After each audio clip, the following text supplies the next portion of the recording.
Une épidémie a éclaté dans le monde, et un nouveau virus transforme rapidement tout le monde en zombie. Vous allez maintenant découvrir ce que vous devez faire pendant une apocalypse zombie pour augmenter vos chances de survie. Une infirmière nommée Anna montre à un médecin les radiographies d'un patient admis plus tôt dans la matinée. Il a été mordu lors d'une bagarre dans un bar, et son état s'aggrave maintenant. Lorsque le service d'Anna se termine, elle quitte l'hôpital et remarque que toutes les ambulances ont été envoyées en intervention d'urgence. La protagoniste rentre chez elle et salue la fille de sa voisine, une jeune fille nommée Viviane. À la maison, Anna est accueillie par son mari bien-aimé, Luis. Ils sont heureux de se retrouver et passent un merveilleux moment ensemble. Le matin, Viviane s'introduit discrètement dans la maison d'Anna. Elle a l'air vraiment terrifiante et mord Luis. La jeune fille attaque Anna, mais la femme parvient à s'enfermer dans une pièce. La blessure de Luis est très grave, alors Anna appelle une ambulance. Les opérateurs ne répondent pas.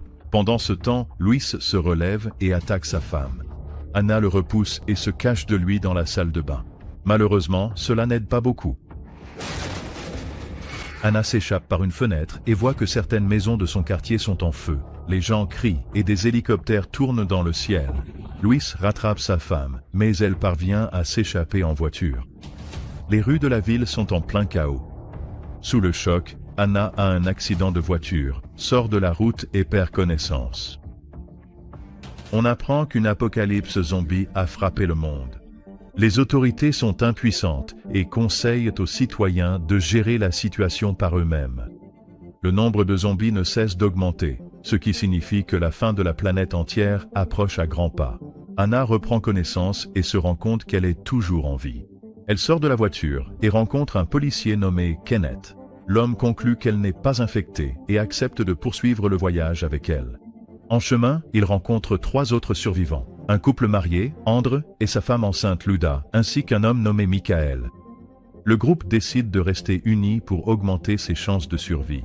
Ils prévoient de se cacher dans un grand centre commercial, mais en chemin, ils sont attaqués par des zombies. Heureusement, Kenneth et Andri sont armés et utilisent leurs armes pour repousser les monstres. Le groupe erre dans un immense entrepôt, puis se dirige vers le centre commercial lui-même. Il semble qu'il n'y ait pas une seule personne vivante à l'intérieur. Cependant, il y a beaucoup de nourriture, de vêtements, et même une fontaine où ils peuvent laver les taches de sang sur eux.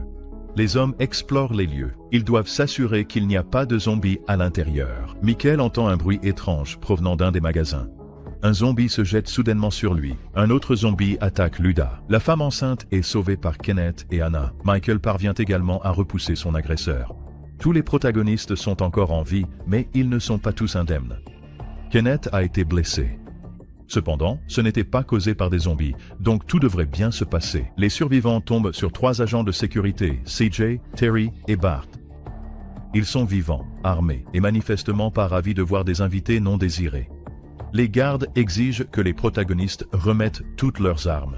S'ils refusent, ils seront expulsés. Le groupe obéit aux ordres des gardes. Tous les survivants regardent les informations de dernière minute et apprennent que la situation est devenue critique. Personne ne sait d'où viennent les zombies ni comment arrêter l'épidémie. André remarque que l'un des infectés a réussi à blesser Luda, mais il garde cela pour lui. Michael suggère de peindre un énorme message sur le toit afin que les hélicoptères militaires le remarquent et viennent les secourir. Avant de pouvoir faire cela, le groupe doit affronter encore quelques zombies. Il peigne le mot SOS sur le toit et remarque qu'il y a aussi une personne vivante sur le toit d'un immeuble voisin. C'est un homme nommé Andy. Un hélicoptère militaire apparaît dans le ciel. Les gens lui font de grands signes, mais le pilote les ignore et continue sa route. Ils doivent trouver un plan. Les zombies se comportent comme des animaux prédateurs. Des prêtres affirment que le jour du jugement est arrivé. Ils sont convaincus qu'il s'agit de la punition de l'humanité pour tous ses péchés. Un gros camion apparaît sur le parking du centre commercial, poursuivi par une horde de zombies. Les protagonistes se disputent avec les agents de sécurité car ils veulent secourir les survivants, tandis que les gardes estiment que c'est bien trop dangereux. La dispute dégénère rapidement en bagarre. 2 des gardes sont désarmés et enfermés dans l'une des boutiques, tandis que le 3e, Terry, rejoint les héros. Anna et Luda guident le camion vers l'une des entrées du centre commercial, tandis que Michael et André dégagent le passage. Bientôt, un autre groupe de survivants rejoint les personnages principaux. Les nouveaux venus comprennent un couple âgé, Norma et Glenn, un homme riche et arrogant nommé Steve, une jeune femme douce, Nicole, accompagnée de son père, Frank, un homme nommé Tucker, une femme blonde restée anonyme, et une autre femme blessée. Les personnes secourues admettent que tous les centres d'évacuation et les bases militaires ont été submergés par l'épidémie, ce qui signifie que personne ne viendra les sauver. Le frère de Kenneth était en poste dans l'une de ces bases militaires, Fort Pastor, et il espérait s'y rendre pour le retrouver. Se rendant compte que cela n'a plus de sens, Kenneth monte sur le toit et communique avec Andy à l'aide de panneaux écrits. La femme blessée se transforme rapidement en zombie et attaque Anna, mais la protagoniste règle ce problème. Nicole avoue que son père, Frank, a été mordu par un zombie. C'est une très mauvaise nouvelle, car le virus se transmet par les morsures. Cela signifie que Frank va bientôt se transformer en zombie lui aussi. Andrew sait que sa femme est également infectée, alors il la cache dans l'aire de jeu du centre commercial. Kenneth s'enferme dans l'une des boutiques avec Frank et attend que l'homme se transforme en zombie. Lorsque cela finit par arriver, il appuie sur la gâchette. Un certain temps s'écoule. Chacun des survivants essaie de trouver un moyen de se divertir. Ils jouent à la bataille navale, essaient des vêtements à la mode, font de l'exercice, regardent des vidéos drôles, jouent aux cartes et même au golf. Cependant, le jeu préféré de tout le monde reste de tirer sur les zombies. Un jour, le courant est coupé dans le centre commercial. L'un des générateurs doit être redémarré. CJ, Bart, Michael et Kenneth s'en occupent. Les hommes sont attaqués par une horde de zombies dans un couloir sombre. Bart ne peut s'échapper. Les survivants restants parviennent à s'échapper, provoquant une petite explosion lors de leur fuite. Luda entre en travail.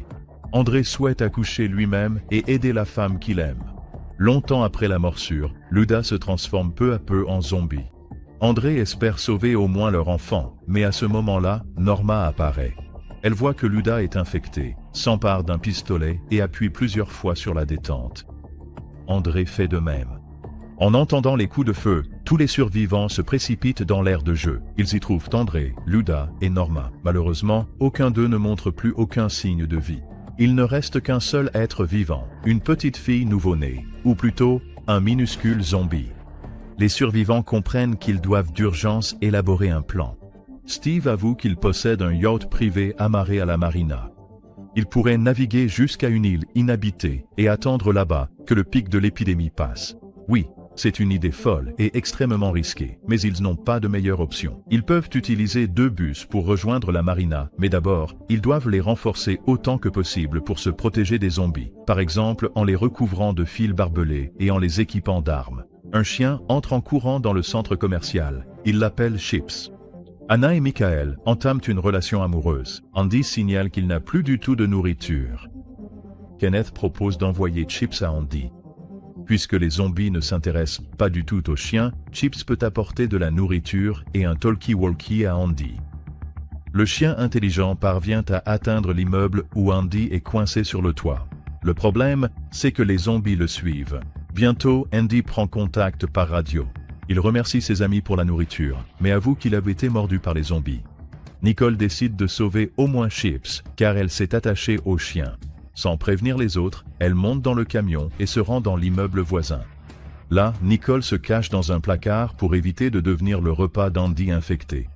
À l'aide de la radio, elle contacte les autres survivants et les supplie désespérément de venir la sauver. Cette nuit-là, plusieurs protagonistes organisent une opération de sauvetage pour sauver Nicole. Ils s'introduisent dans une armurerie, retrouvent la jeune fille et Chips, et éliminent Andy. Armés d'une grande quantité d'armes et de munitions, ils repartent, provoquant plusieurs autres explosions sur le chemin du retour. Malheureusement, sur le chemin du retour, Tucker se blesse à la jambe. CJ lui donne un pistolet, mais Tucker épuise très rapidement ses munitions.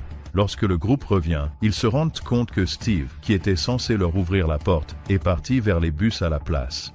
Anna laisse les survivants entrer dans le centre commercial, mais ils n'arrivent pas à refermer la porte à temps, et les zombies envahissent l'intérieur. Fuyant pour sauver leur vie, le groupe se fraye un chemin jusqu'au bus et se dirige vers la marina, dispersant les zombies dans toutes les directions. Cependant, ils sont bien trop nombreux. Des armes à feu, des tronçonneuses et une énorme quantité d'explosifs entrent en jeu. L'un des bus se renverse. Steve, blessé, parvient à ramper dehors, seulement pour se faire mordre par un zombie. Une horde de monstres attaque les survivants. L'un d'eux parvient à mordre Michael. Anna récupère les clés du yacht dans la poche de Steve. Le groupe atteint la marina. Pour donner une chance aux autres de s'échapper, CJ fait exploser le bus, coupant l'accès des zombies au quai. Michael avoue qu'il a été mordu et dit qu'il ne partira pas en bateau avec les autres. Il veut affronter seul le dernier lever de soleil de sa vie. Le yacht s'éloigne et un coup de feu retentit. À la fin, seuls quelques survivants restent en vie. Parmi eux se trouvent Anna, Nicole, Kenneth et le chien malin, Chips. Bientôt, une île apparaît à l'horizon. Les survivants débarquent et se retrouvent face à une foule de zombies. Eh bien, on est loin d'une fin heureuse.